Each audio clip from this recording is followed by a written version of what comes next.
Salut et bienvenue à la capsule qui présente les personnages. Alors oui, dans Classcraft, tu auras le choix entre trois types de personnages.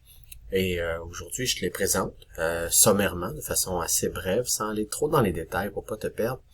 Donc je te présente leurs caractéristiques, leurs forces, puis leurs faiblesses, parce que chaque personnage a des points forts puis des points faibles.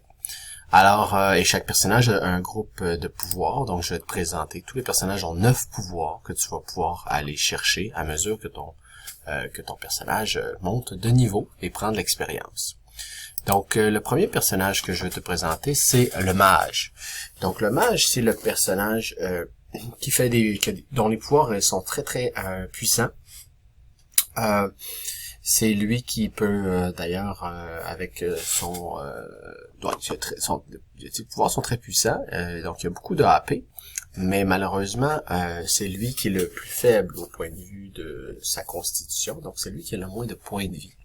Donc le mage, d'entrée de jeu, moi je le recommande à chaque année à des élèves qui sont à leur affaire, qui perdent pas beaucoup de points, donc qui font leurs devoirs, qui sont jamais en retard ou très peu, qui ont leur matériel. Donc si tu t'as pas de difficulté à respecter les règles dans une école, c'est peut-être un bon personnage pour toi puisque il y a peu de points de vie. Donc si tu perds beaucoup de points de vie, ça risque d'être dangereux.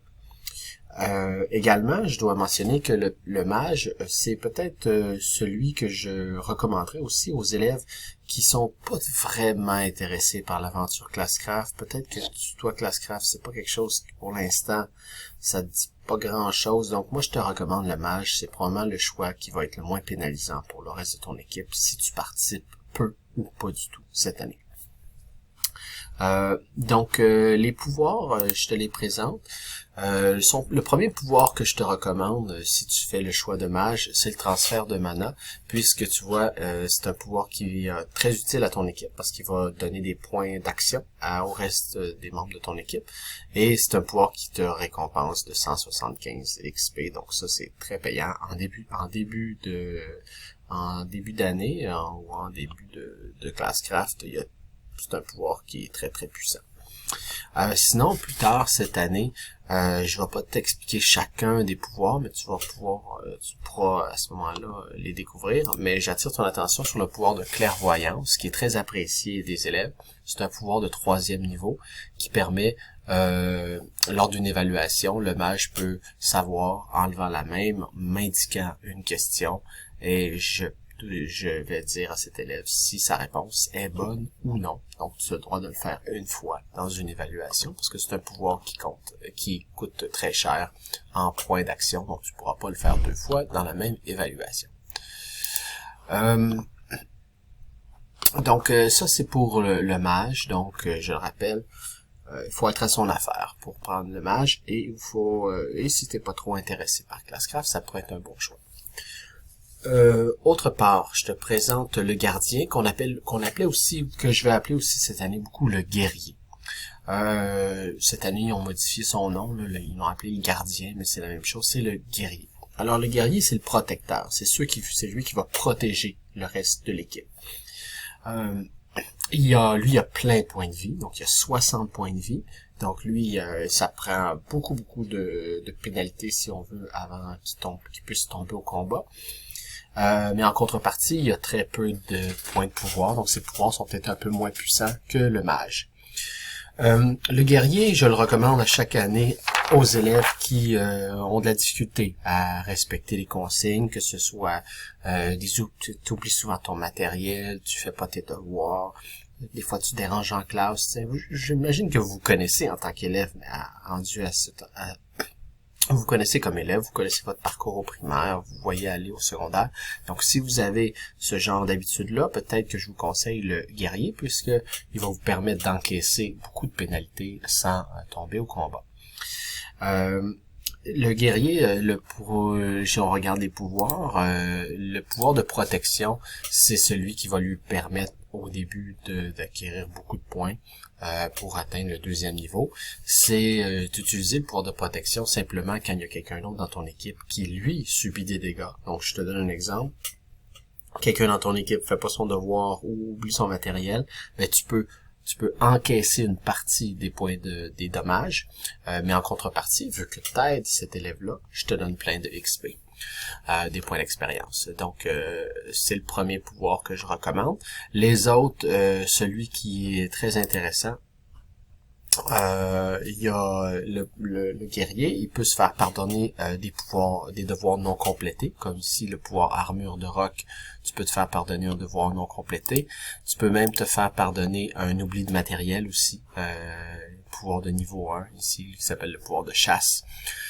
Donc ça peut être pratique parce que en fait, quand je te dis être pardonné, c'est que moi, si t'as pas fait ton devoir ou t'as oublié ton matériel, j'indique rien dans le combat. Donc ça pourrait peut-être t'éviter des problèmes pour plus tard. Donc c'est comme si il s'était rien passé.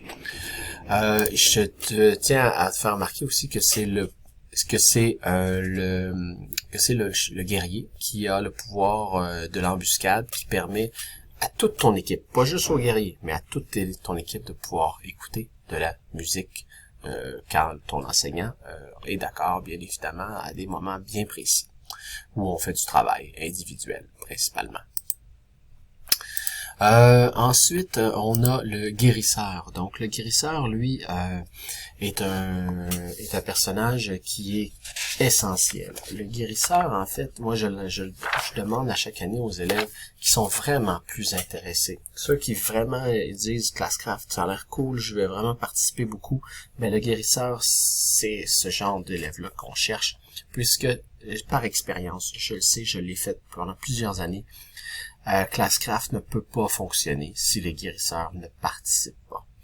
Parce que c'est pas compliqué. Si les guérisseurs ne remettent pas des points de vie qui ont été perdus par les autres membres de leur équipe, ben tout le monde va être éventuellement va tomber au combat. Et là, ça va obliger ton enseignant d'arrêter Classcraft. Si tout le monde tombe au combat tout le temps, ça devient ingérable.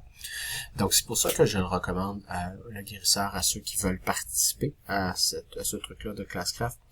C'est un personnage qui est très puissant parce que, comme son nom l'indique, c'est lui qui guérit.